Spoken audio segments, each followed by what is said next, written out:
Hello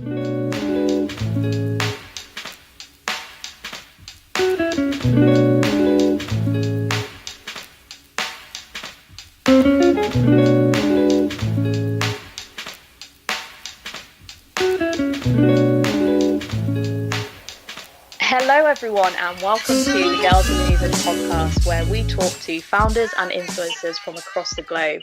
We are joined by two very exciting guests today for episode 32 in the series. I can't believe we're on episode 32 already. And for those of you who don't know about Girls in Movement, this podcast is part of a wider initiative and movement to empower and educate young girls in India. So, of course, all my guests so far have brought amazing stories to the table, but I'm especially excited about today's guest because it seems very relatable. So these two individuals have truly built their name and brand from scratch. We talk to startup founders all the time, and when I read these guys' story, the hard work and kind of hustle truly shines through. So they're currently working on a project called Turbans Tales, and prior to this, they created the Singh Project, which has a huge following, and it kind of explores the ideas around identity within the Sikh religion and culture. They then went on to launch a Kickstarter project, so I can't wait to find out about that. And that started what the doors that kind of opened as well. They've also made a real name for themselves in the music industry, so working with 50 Cent, Tinie Tempah, Jay Sean, and a few more. So without further ado, I welcome Amit and Naroop. Welcome. Hello. How are you doing? Thank you so much for that incredible introduction. No worries. I thought I'd keep it a bit short. You can't see us blushing on the podcast. That's the great thing about it. No worries. So yeah, how are you both? Thank you so much for joining us on the show. We are fantastic as always. We are very excited. Our book's coming out soon, so we've got loads of things going on top of all the commercial work that we do. So it's all go, but that's exactly how we like it. Amazing. Yeah, what a kind of perfect start to 2019 as well. So I really want kind of like the listeners to understand your journey right from the start. So Amit, let's start with yourself. So how did it start? When did you guys kind of meet? Was it at school? Was it at work? Where did it all begin? Oh, I love telling this story. It's incredible. I'll give you the short version of it. So a lot of people may not know, but we're actually cousins. So we met a very long time ago, and we actually fell into this industry by accident. So I'll take you back. I was about 19 years old. Naroop was about 23. It was a warm summer's day, and Naroop was working on managing a music artist at the time, and he asked my dad if he would do some press pictures for him. Now, that day, my dad couldn't make it, and it was my first go at photography. So my dad said, go on, Amit, have some fun with your cousin Naroop, go and do the pictures. So long story short, we went down to the canal and we done our first photo shoot with the music artist, and we fell in love with photography. And we knew right then, at that moment, this is it. This is going to be our career. We had no idea how we were going to build a business. We had no idea, what the next few years would be. But we knew that we loved people, we loved making things, and we loved working together. So that day by the canal, Amit Naroop was formed. And a year later, we bought our studio in Acton. We started working harder. We got so many recommendations and bookings, and we moved into the music world. And now 14, 15 years later, we're super busy. We're privileged to work with some of the best global brands in the world, as well as loads of startups and entrepreneurs. And it's just been a whirlwind of a journey, and it's always nice to look back and reflect. But we're super grateful to be where we are, but we've still got a very long way to go. Yeah, no, I mean, that sounds amazing. I love that it's like come from pure passion and kind of turned into a business. Like that's what we hear kind of all the time, like passion projects turning into like a business venture for individuals. So yeah, really cool. And to yourself, Naroop, so obviously you're working with like big artists and name, two guys from West London suddenly working with like Sony, EMI. What was that like?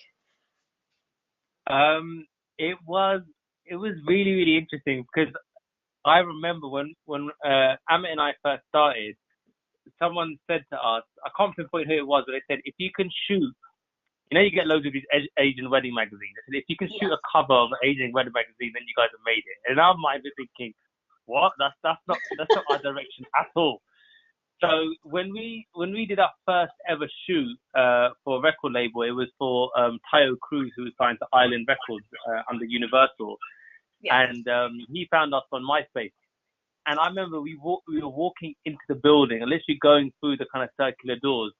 And I said to Amit, I go, dude, man, we've done it, mate. We've done it. We're here. We're in a record label. And I can still remember that moment like it was yesterday, because we were, the way we came into the industry was so unconventional, right?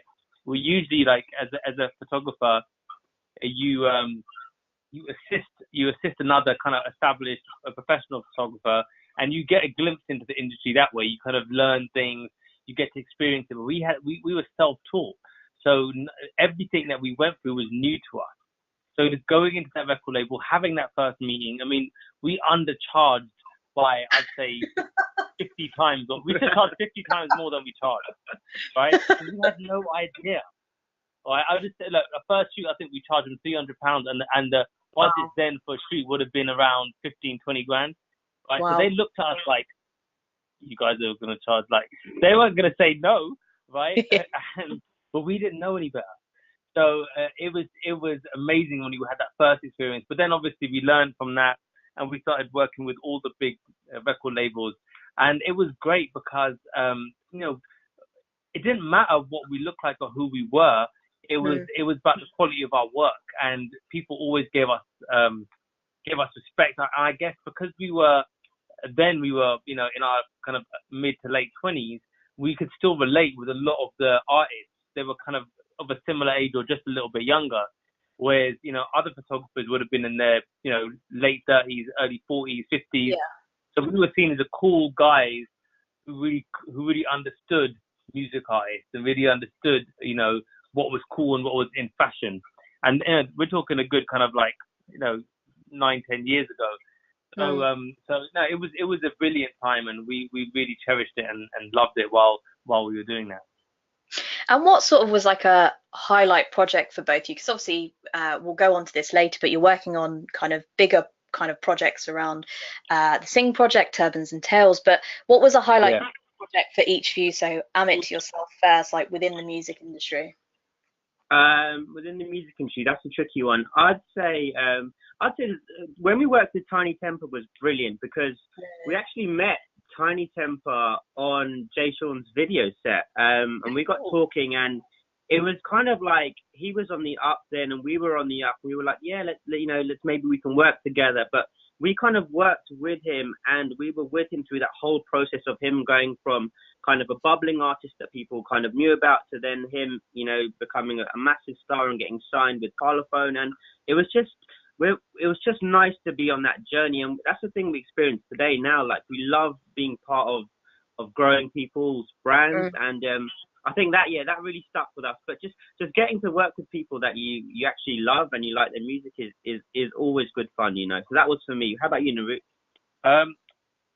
I would say when because we direct as well, so we're directors and photographers, and we had a job out in LA, and back then budgets were a lot better than they are now in the music industry. The music industry's changed a lot, and the budgets have come down a lot. Hence, we don't really do much work in the music game now. But we had a shoot in LA, and we flew business class.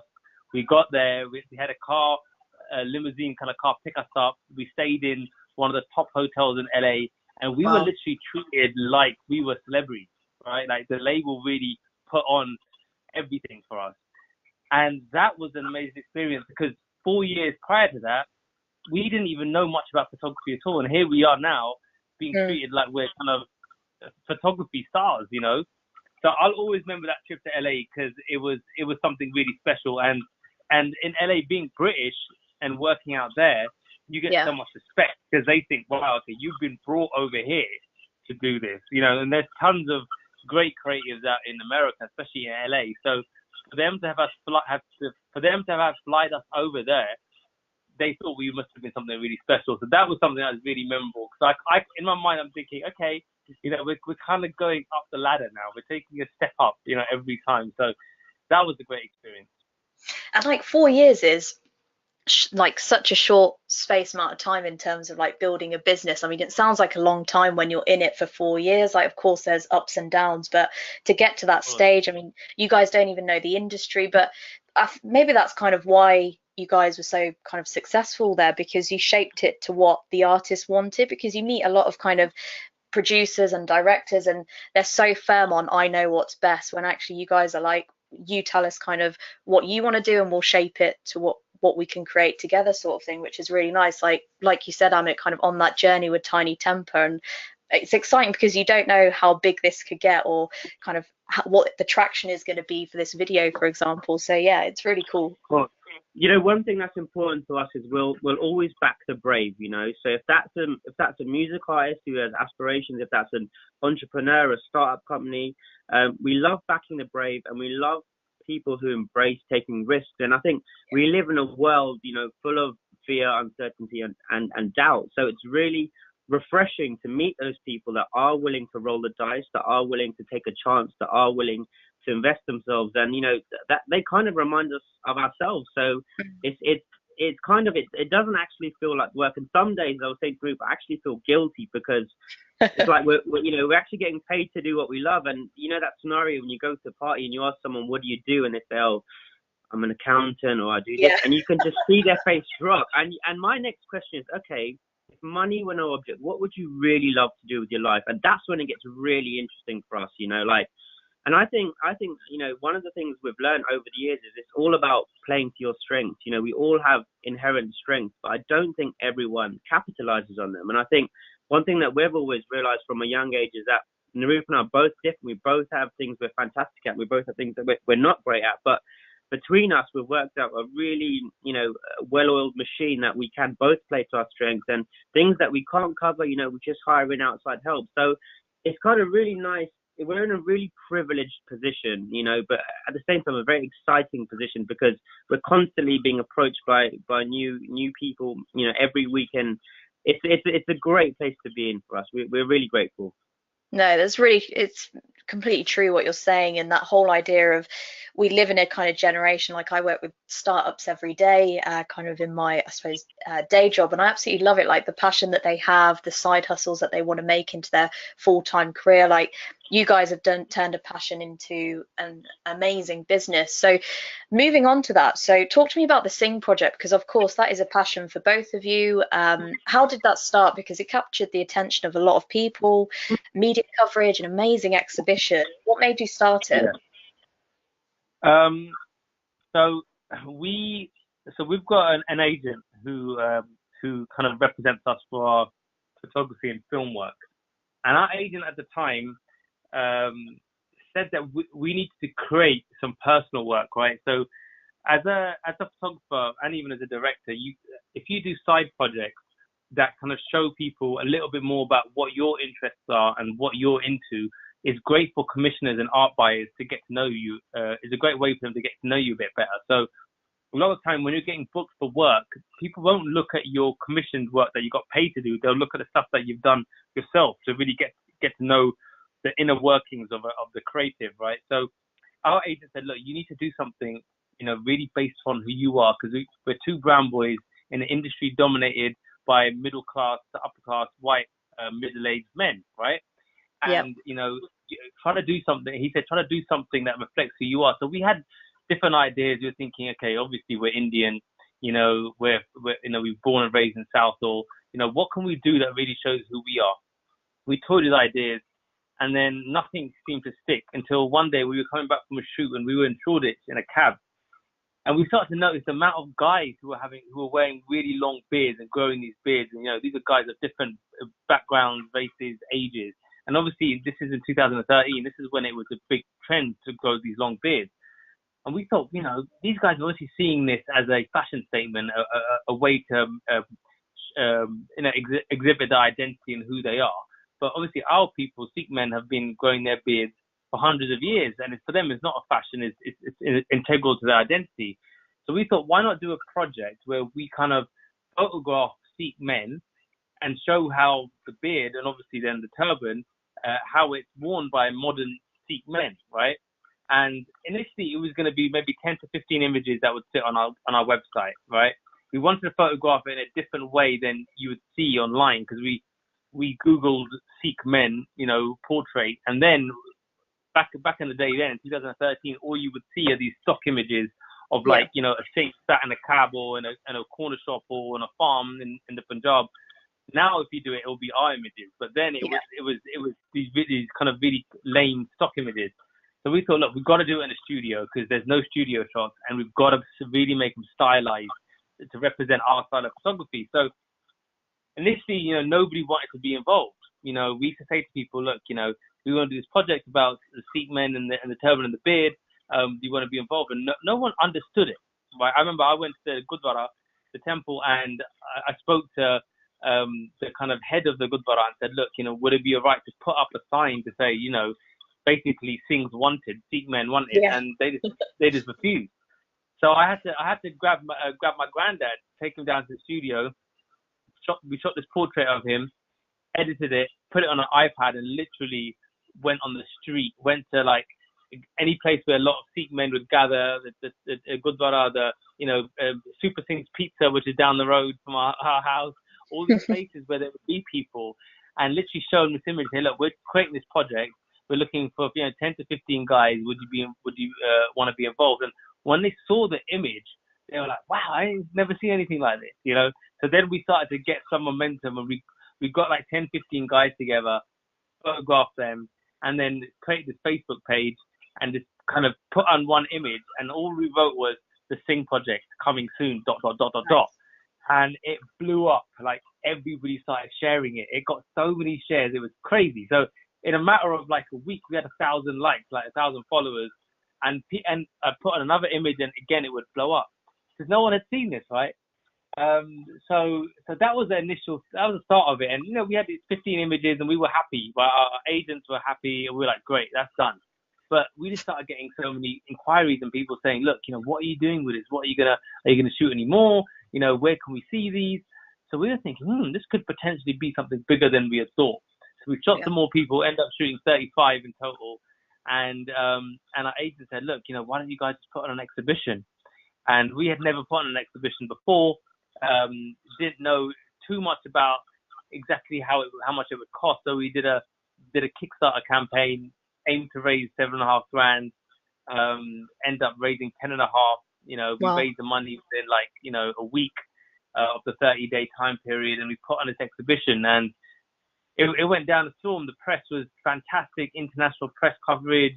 We were on the BBC World News, we were on TV, radio, and everyone was talking about these images of the Sikh men, and it was fantastic. It definitely helped our career, but this was 4 years ago. We thought, okay, that would be the end of it, but it just kept on going. I could go through the whole story, but I'm sure you probably want to dissect it and break it down. But that was in essence the Singh Project, was the UK side, because we've got a US side to the project as well. But the UK side was the Singh Project, and these 35 men that we photographed and ended up showing in the gallery in central London, and then the South Bank Centre and City Hall and loads of different places. So it was a fantastic experience. I think what Naroop's saying is we went from 50 Cent to 50 Singhs very quickly. It was quite nice to actually see, the same studio where we shoot all of these stars and celebrities, and actually having, these guys in there and giving them the same treatment, making them look super cool. I mean, for me, looking back, some of the highlights were, these guys gathering around the screen, nudging each other, and you could just see it in their eyes. Like, I mean, they were so excited. I don't think they were like Tinder pictures or anything, but I mean, they were like, you could see it, like they were hyped, and they were excited, and it's a lot of great memories, and a lot of tea and a lot of samosa as well. So yeah, good times, definitely. I bet lots of samosa going around there. And tell me about the exhibition, because obviously it was in the UK, in London, which is huge. I mean, to get a exhibition spot, firstly, it takes a lot of work, takes kind of a lot of coverage as well to kind of get into that space already. But then, is the other one based in New York? Is that right? So what we did, the UK exhibition was our first exhibition, and we ended up hiring a gallery called the Framers Gallery, which is in Fitzrovia. And, we were hoping that, people would come down. We had put the invite we had put it up on our Facebook page, the Singh Project Facebook page, and the attendance was amazing. And the private view, which is like, every exhibition usually has a private view. It's like 3 hours where you invite select guests, media, etc. And that was rammed. It was so full that there was condensations dripping off the prints, Wow. right? It was winter, but yet there's so many people in this space. So I was running around wiping down these prints with like tissue and a cloth, looking like a madman. But if I hadn't wiped them down, the prints would have got ruined, right? And the prints were expensive. So that first exhibition just got so much interest. So then the South Bank got in touch with us, said, look, can you exhibit at the South Bank Centre? City Hall got in touch. All these advertising agencies asked for us to display our work within their agencies, which is a real privilege because, they're our clients at the end of the day. And we started getting a lot of people, organizations, companies from around the world asking us to do similar projects within their country, right? And it had taken us a year and a half to get all this together, and we were literally creatively and physically fatigued from having done this project. And so the idea of doing it all over again was scary for us, right? Especially because it wasn't a money-making thing. We made no money from it. It was a labor of love. Yeah. And then there was the one organization in America called the Sikh Coalition who was speaking to us about doing one in America, and it sounded exciting because America's obviously a great place to exhibit work and a great place to get new work. But again, we just weren't ready. We weren't in that space. But they got in touch a year later and explained the rationale as to why they believed we needed to do it there. And once they told us what their reason was, we kind of accepted. So within the UK, the project was always about identity, and it still is. It's not a religious project, and we try to tell people that it's not a project about Sikhism in terms of the religion. It's purely a project about identity, and in this case, the Sikh identity. So in the UK, the project purely was there to exhibit the wonderful way these men wear their turbans and beards. But in the US, it needed to become a little bit more of an educational piece as to why Sikhs have chosen to have a beard and a turban as part of their identity. And the US we also included women for the first time. So it was a total different. It was a different experience doing that. But then we kind of, this is where it gets confusing. We kind of transformed the name from the Singh Project because that was only meant to the Sikh Project, because then it included women too. So, but the American side of it was really, really exciting because it was a massive step up to what we had already done in the UK. Yeah, and I think that kind of catapulted the coverage of this, and maybe I suppose, is this how Turbans and Tales kind of started off? Was that because of the coverage from UK and US? Like, what made you want to create the book? I mean, if you guys don't know, people who are listening, these guys were in Times over the weekend, a really great piece. Did you think the project would get this much attention for you to then go on to create Turbans and Tales?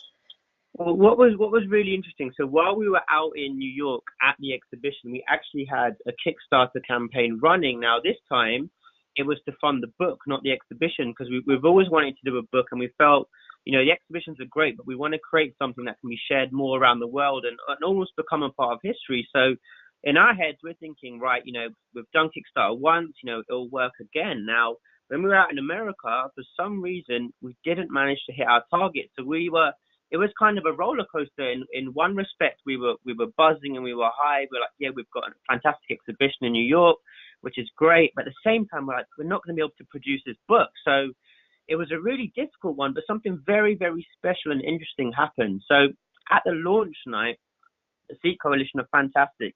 They invited some incredible people to the launch, and they work closely with the Ford Foundation. Now, the Ford Foundation are one of the biggest philanthropists in America. They're all about protecting the civil rights and protecting humanity around the world. And we were fortunate enough to meet Darren Walker, who's the president of the Ford Foundation. So Darren steps into the launch, and I start giving him the tour. Darren and I are talking, and he's in love with the picture. He's a great collector of the arts, and we get into it. I'm asking him his favorite pictures, about his history, his background, what he stands for. And he says, what about you, Amit? What's your next big challenge? And I said, Darren, we want to make a book, but unfortunately, we haven't been able to fund it. So we had a conversation, and I got an email a few days later from Darren, and Darren said, we at the Ford Foundation believe in you so much, we're going to fund the book for you. How much money do you need? And we were like blown Oh my away. We were God. like, wow, like what are the odds of this, happening? Amazing. So we were just, the check came to us, and then we passed it to our publishers, and then we were like, yeah, we're gonna do a book. And I remember Naroop and I sitting in the meeting room with the publishers, and they were like, guys, what are you gonna call the book? And then all of a sudden, You're gonna call it the Singh Project book. well, so we were toying about with different names, and then we just look at each other and we're like, at the same time, Turbans and Tales, and it was like, Nice. bang! We both said it. We're like, and the publisher's going, yeah, I dig that. That's cool. I'm like, yeah, done. Next, all right. So Turbans and Tales, when's it out? So yeah, it went from there, and we just, we put a lot of work into the book, but it's a really important business lesson as well. That we've learned that, if you do have a passion and a dream, don't expect everyone in the world to believe in it. Yeah. Sometimes it's more important that a select few of the key people believe in it, and then you can kind of, get the backing you need from there. It's kind of almost Dragon's Den style as well, as if you like, like it's not everyone's cup of tea, but as long as you get someone who believes in you, and I think everyone at some stage in their life needs someone to believe in them. And for us, it was, the Sikh Coalition and Darren at the Ford Foundation. They took the time to believe in us, and we're super excited to get these books out to them and share them with the world. So happy times, busy times, but very, very happy times at the same time for us. Yeah, looks like a really exciting kind of book, and obviously all about the journey that you guys have been on as well, with these amazing kind of Sikh individuals from across the world. So kind of just last point on Turbans Tales, what's been one of the most interesting stories for you guys of anyone that you've photographed, I suppose, that could be part of the Singh Project as well? So there was one guy who was shot in America. His name was Huddy Singh, right? He's a white guy who decided to follow Sikhism, and his real name is Kevin Harrington, and he's been wearing a turban, has had a beard for a long time, but he was a New York subway train driver. Wow. So one day he was driving his train, and it came to an abrupt halt, right? And the alarm bell started going off, the tunnel started shaking, and he didn't know what was going on. But what happened was, over ground, the Twin Towers had just been hit by the planes, and he was directly under the Twin Towers on 9/11. So he managed to reverse the train and get all the passengers to safety. It was all to him, but because the media had started putting these images of men with turbans and beards and calling them terrorists, a few weeks later, he told he could no longer operate the subway train because of his identity. And bear in mind, this guy had been doing it for a long time. He had to use the legal advice that the Sikh Coalition offer, and he was able to get his ruling overturned. But I just think that's a really powerful and interesting story. How 1 minute you're branded a hero, the next minute you can be branded a terrorist because of the way you look. So those are, that's probably one of the more dramatic. It's a sad story, but it's got a happy ending, I guess. Yeah. But it's one of those kind of stories that really makes you think twice about the way people are perceived because of their identity. But in the book, we've got 76 different stories of nice. One for each of the subjects, and they range from being positive, uplifting. Some of them are heartbreaking as well, especially in America, where Sikhs still face a lot of persecution and prejudice every day because of their identity, because they're so misunderstood. I just think is an important book for people to read, but also, like, it's got 38,000 words in the book, so it's not just a photography book. There's a whole chapter with about the history of the turban and unpublished photos of Nice. of early Sikhs and their turbans, and how the turban today, how the design actually came into play. Like, a lot of people don't know who came up with their style of turban, and I'm not going to spoil it for any readers, but I just think it's a very interesting read even for people who think they know a lot about the Sikh identity. Yeah, definitely. And kind of back to that point, what you were making, kind of in America, it's around that whole education piece. It's not just kind of awareness of individuals with a different sort of identity within Sikhism, but it is that education piece that you have to kind of put forward as well. Yeah, really interesting stuff. So, what are the plans for 2019 then? So, obviously, you've got your book launch coming up in January, which I will also be there. So, really excited for that. What Yeah, else? our plan. So yeah, I mean, the book obviously is going on at the moment, which is fantastic. But we're so busy at the moment with our day-to-day commercial work.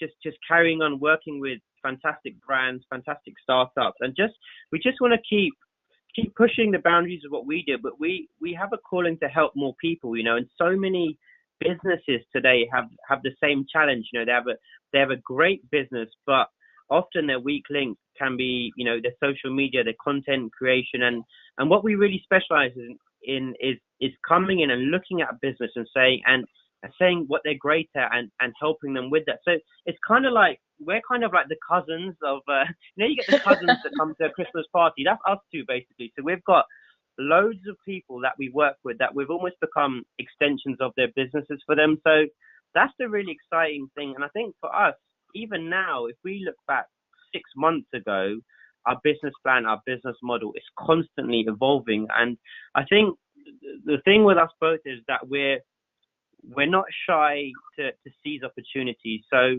if someone asks us how's this next year going to look out, we honestly can't say. Like we're fortunate we've got so much work booked in, but I think that with our skill set also that we are starting to to head into different areas and different fields as well that are all extensions of what we do with the photography and film. So it's super exciting times. I mean, we would love to do what you do, in all honesty, with the podcast. We love talking to people. We love finding out what makes them tick. But again, time is our biggest challenge at the moment. But yeah, who knows? Let's see where this year takes us. But it's been a great year so far. How about yourself? What's the plan? So I mean, obviously, I work for a kind of company called Enterprise Nation, and it's all about very similar to kind of helping startups and small Mm. businesses grow and scale their idea. So yeah, my passion is really with startups and that passion project that they have and turning that side hustle into a career for themselves essentially. But yeah, Girls in Movement is something that I want to take even further. So in April time, we're heading to Shimla to go meet a couple of schools and start taking the project kind of live in India as well. So that's kind of a big step because obviously 8, 9 months just drumming up some like ideas around the project. And I suppose there's no kind of, the end goal is of course to help as many people as possible, but what happens in between is exciting as well. So yeah. Excellent. Exciting times. Awesome. That sounds Yeah, great. and kind of final question to both of you. So I love asking my guests this. If you could give your younger self any advice, what would it be? So to yourself, Naroop first. Um, I've got a couple. I mean, the first thing I would say is never rely on other people. Far Yeah. And from me. yeah, and I don't mean that. I don't mean that in a way like, oh, everyone's gonna let you down and everyone's against you. It's not that. It's you could never really take your foot off the gas and pass over responsibility to somebody else. And the reason I say it is that to get a photography and a film rep is very, very difficult. A good photography film rep, to get you the kind of big ad jobs that we do.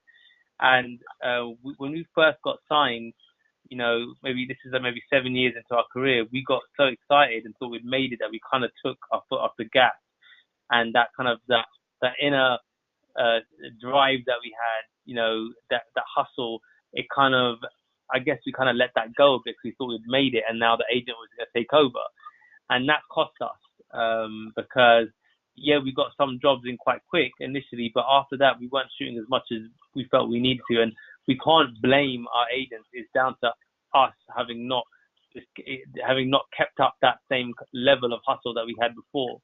So I would say never, no matter what situation you're in, no matter if you get funding for your business or you get the best business partner or whatever happens, you still got to go with it. Go with your with full enthusiasm and all your effort. You never stop.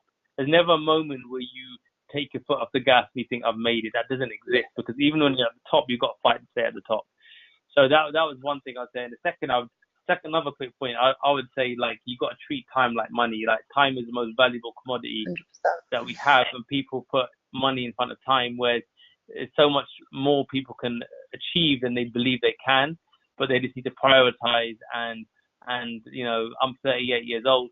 You know, we started this when I was 23, and I just remember, you know, looking back, there's so much time that I could have put to better use, but I didn't really have anybody there to tell me these things. So that's why my younger cousins, I just kind of continually tell them, look, guys, no, you could be my age driving a Lamborghini. Just like put your mind to it and get to work, you know. And it's not like, no, I want everybody around me to do what they love, but doing what you love is easy to say but hard to do.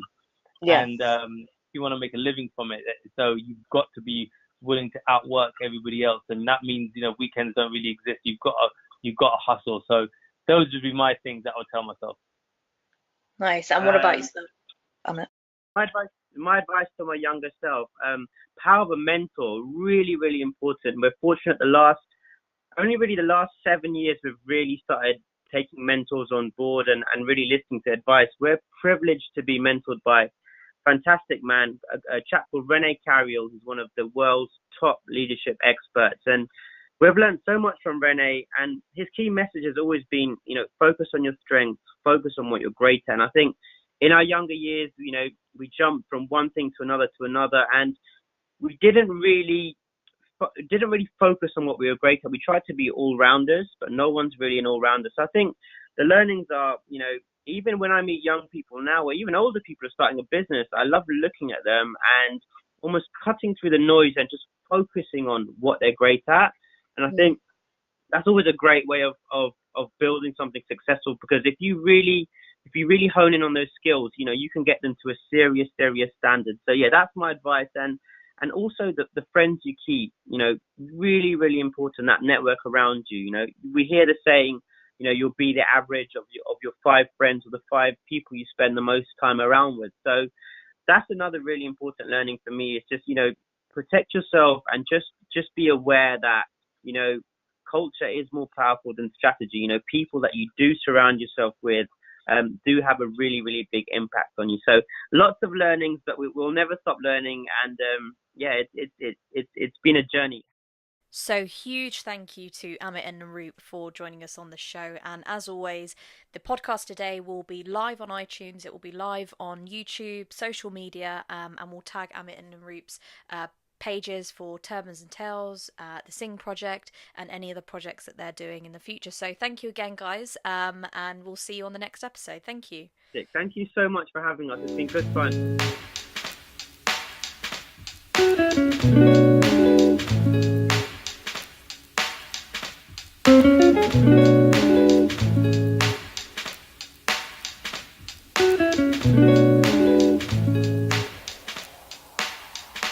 So